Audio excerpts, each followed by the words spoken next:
بسم اللہ الرحمن الرحیم۔ سامعین، ہم نے اس سے پہلے بات کی تھی طائف کے سفر کے متعلق۔ جناب رسول اللہ صلی اللہ علیہ وسلم جب طائف کے سفر سے واپس تشریف لائے، نخلا کے مقام پر آپ نے کچھ عرصہ ٹھہراؤ کیا۔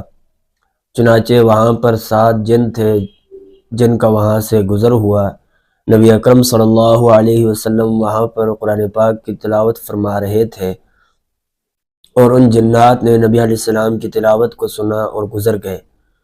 چنانچہ نبی علیہ السلام کو پتہ نہ چلا، لیکن جب یہ آیت نازل ہوئی وَإِذْ صَرَفْنَا إِلَيْكَ نَفَرًا مِّنَ الْجِنِّ إِلَىٰ آخِرِهِ، پھر نبی علیہ السلام کو پتہ چلا کہ میرے کلام کو جنات نے بھی سنا۔ چنانچہ آپ واپس تشریف لائے۔ غار حرا میں آپ کے ساتھ زید بن حارثہ تھے، تو انہوں نے کہا، اے اللہ کے رسول صلی اللہ علیہ وسلم، مکہ والوں نے تو ہمیں نکال دیا تھا، اب ہم کس طریقے سے واپس مکہ جائیں گے؟ تو نبی علیہ السلام نے فرمایا، اللہ تعالی ہمارا مددگار ہوگا۔ چنانچہ نبی علیہ السلام نے پیغام بھیجا سہیل کی طرف۔ سہیل نامی شخص تھا جو سردار بھی تھا۔ اس کو کہا کہ میں آپ کے امان میں مکہ آنا چاہتا ہوں، کیا مجھے اجازت دو گے، مجھے امان دو گے؟ تو اس نے انکار کر دیا۔ پھر آپ نے اخنس کو پیغام بھیجا کہ میں آپ کے امان میں مکہ آنا چاہتا ہوں، مجھے امان چاہیے، امان دو گے؟ تو اس نے بھی انکار کر دیا۔ آخر کار آپ نے مطعم بن عدی کو پیغام بھیجا، اس نے آپ کو امان دی، اور نبی علیہ السلام مکہ تشریف لائے، مسجد حرام میں تشریف لائے، حجر اسود کو بوسہ دیا، بیت اللہ کا طواف کیا۔ چنانچہ پھر آپ اپنی دولت قدہ میں تشریف لے گئے۔ اس کے بعد طفیل بن عمر دوسی ایک شخص تھا جو دوسرے علاقے سے آیا تھا، اس کے ساتھ ایک قبیلہ بھی تھا۔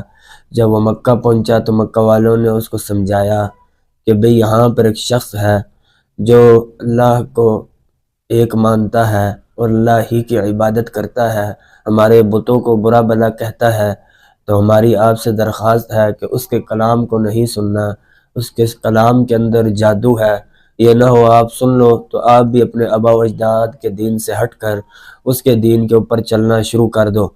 چنانچہ ایک مرتبہ نبی اکرم صلی اللہ علیہ وسلم مسجد حرام میں ہی عبادت فرما رہے تھے، 2 رکعت نماز کی نیت باندھی، تلاوت فرما رہے تھے، تو وہیں پر طفیل بن عمر دوسی وہاں پر آیا، اور اس نے نبی علیہ السلام کے کلام کو سنا۔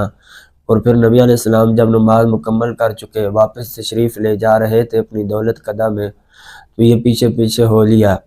چنانچہ یہ جب پیچھے گیا، نبی علیہ السلام کے پاس پہنچا، اس نے کہا، میں خود بڑا شاعر ہوں، لیکن میں نے ایسا کلام نہیں سنا، آپ مجھ پر اپنے دین کو پیش کیجئے، میں بھی اسلام میں داخل ہونا چاہتا ہوں۔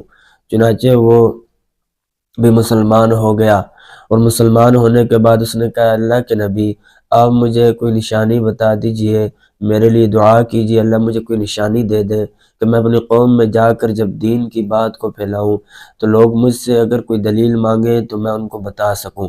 تو اللہ تعالیٰ سے نبی علیہ السلام نے دعا مانگی، اللہ تعالیٰ نے اس کی طفیل کے 2 آنکھوں کے درمیان ایک روشنی دے دی۔ چنانچہ وہ وہاں سے چل پڑا، لیکن وہ جب اپنی قوم میں پہنچا تو اس کو ڈر لگا، کہیں قوم والے مجھے یہ نہ کہیں کہ اپنے آباء و اجداد کے دین سے ہٹ گیا۔ چنانچہ اس نے دعا مانگی، یا اللہ اس روشنی کو کہیں اور منتقل فرما۔ اللہ تعالیٰ نے اس روشنی کو طفیل کے کوڑے میں منتقل کر دیا۔ طفیل جب اپنے قبیلے میں پہنچے، صبح اٹھے تو انہوں نے اپنے والدین کو دعوت دی اور اپنے قبیلے والوں کو دعوت دی، لیکن انہوں نے بات کو نہ مانا، قبیلے والوں نے انکار کر دیا۔ طفیل واپس آئے نبی علیہ السلام کے پاس اور کہا، اللہ کے نبی ان کے لیے بد دعا کیجئے، انہوں نے دین اسلام کو اختیار نہیں کیا۔ نبی علیہ السلام نے دعا مانگی، اب یا اللہ اس قبیلے کو ہدایت عطا فرما، انہیں دین اسلام میں داخل فرما۔ چنانچہ واپس کہا، طفیل تم چلے جاؤ، نرمی سے پیار محبت سے انہیں دین کی دعوت دینا۔ اور پھر جب اسلام کی دعوت دی تو قبیلے کے بہت سارے لوگ اسلام میں داخل ہو گئے، اور آپ کے والدین بھی اسلام میں داخل ہو گئے۔